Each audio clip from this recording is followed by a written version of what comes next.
All right, I knew it was going to come to this. I knew it was going to happen. I said it in the past. The Houston Astros hurt more than they realized.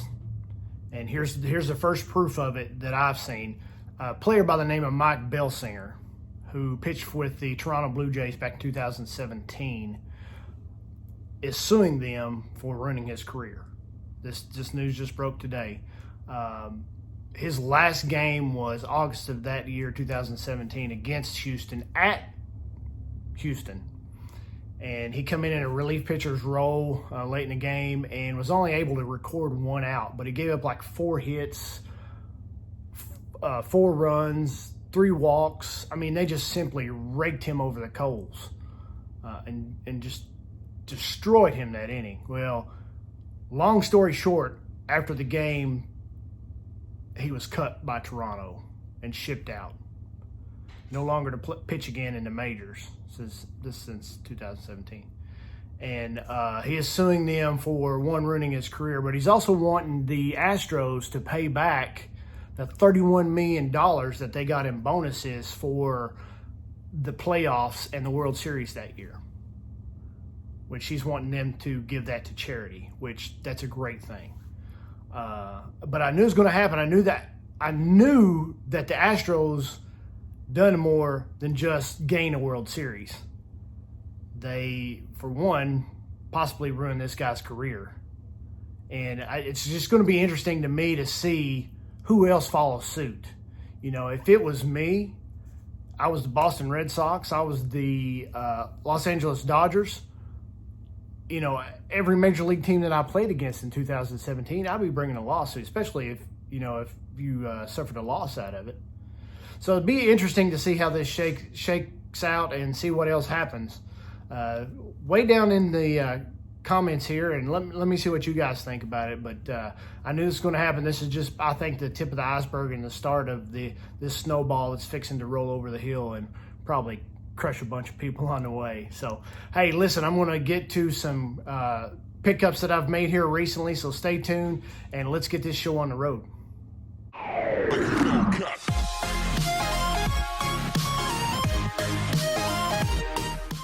Hey, what's up, everybody? Welcome back to another episode of Back to the Cardboard. It's Shannon here, and we're going to jump right into this thing. It's some pickups I've had over the last week or so, and I just wanted to share them with you. A couple of interesting stories here.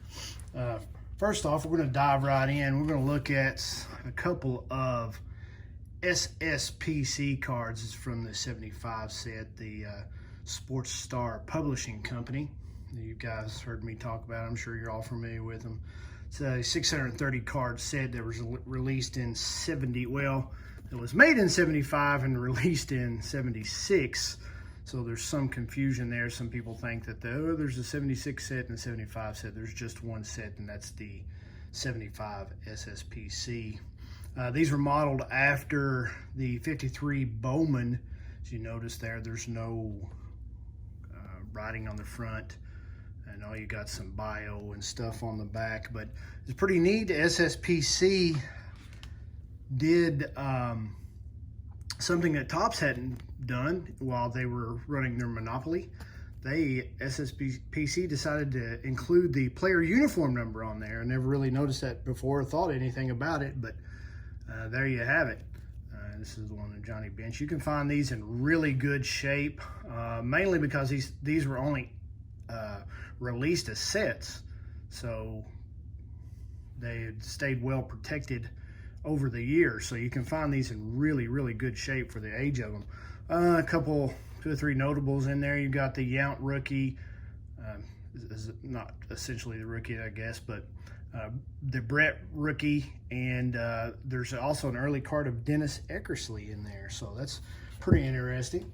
All right, let's move on to, I got to pick up a couple of Topps 1980 Hall of Famers here to add to my Hall of Fame set run and to add to my 1980 complete set. So I got a 7 there, PSA 7 of Johnny Bench, and then we got a 1980 Eddie Murray Just says it's got a stain on it, but that's it right there in the center. It's not really what you see. I don't see a stain nowhere other than maybe that. So I'm tickled with that. All right. Next up, we got a couple of a player here that I've been PCing here recently, and this is Mr. Warren Spahns. This is 59 tops. Now, I'm paying no attention. These cards to me are, or the back is, I mean, it's horrible, but to me, it's beautiful. I don't know why. A card with this age on it has to look something like this, in my opinion, for it to be nostalgic. If it had white borders and was dead centered and didn't have any creases or the corners all rounded off, man, if this card could talk and tell you exactly where all it's been. But I wanted to talk a little bit about Mr. Spahns' military career. And I copied this over. I'm just going to read it to you. I can't remember all of it, but Warren Spahn entered the Army on December the 3rd, 1942 at Camp Chaffee, Arkansas, a combination training facility and POW camp, and one of the many military bases being built in a crash construction program overseen by Lieutenant General Brian Somerville. Following basic training, Warren Spahn was sent to Camp Gruber, Oklahoma, where he was assigned to the 276 Engineer Combat Battalion. He continued to play baseball and helped pitch the battalion's team to the post championship. Switch it up here, show you a 58 tops Warren Spahn. On November the 4th, 1944, Staff Sergeant Spahn and his unit, part of the 1159th Engineer Combat Group, boarded the Queen Mary for France. Of the men in his unit, Spahn later said some had been let out of prison if they would enlist. So these were the people I went overseas with, he said, and they were tough and rough, and I had to fit the mold. Spahn soon found himself in the middle of action in the brutal Battle of the Hurtgen Forest, and he was also in the Battle of the Bulge. Spahn recalled being surrounded and he and his men having to fight their way out. During one of the coldest winters on record, Spahn said, "Our feet were frozen when we went to sleep. Our feet were frozen when we went to sleep, and they were frozen when we woke up. We didn't have a bath or change of clothes for weeks." In March of 45, the 276 was at the Remagen, Germany, working around the clock to repair the Lindendorf Bridge.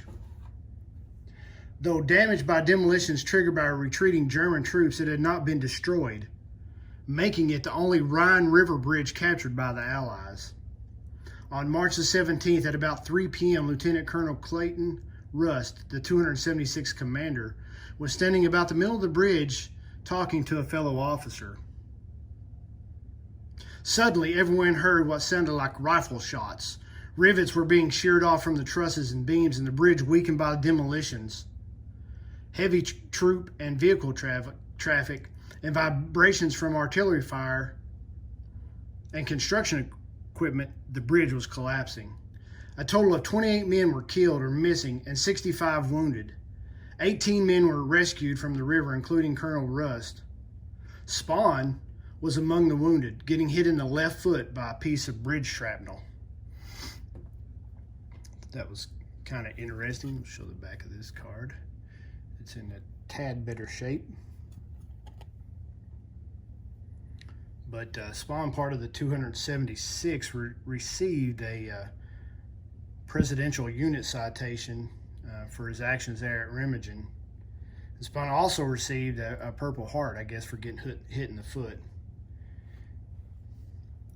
In addition to all that, he did receive a battlefield commission, which lengthened his service over there. He was discharged in April of 46, and he returned to Boston just in time to have an 8-5 season. I thought that was pretty cool. A little bit interesting fact about Mr. Spahn.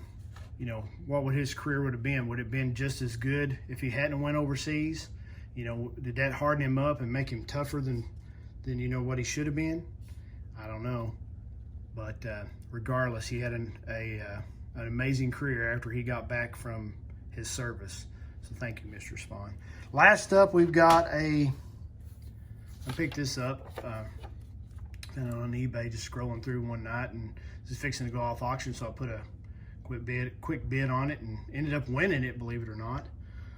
For I think I paid like $4 for it plus shipping. So all in all, it was like $7, $7.50, $7.85, somewhere around in there. But this is Chuck Daring.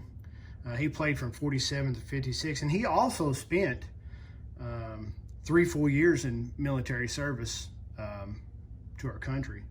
He was overseas and from 42 to 46. He didn't see quite the action that Spahn did, but he played with the Cards, the Cardinals, the Giants, and the Orioles.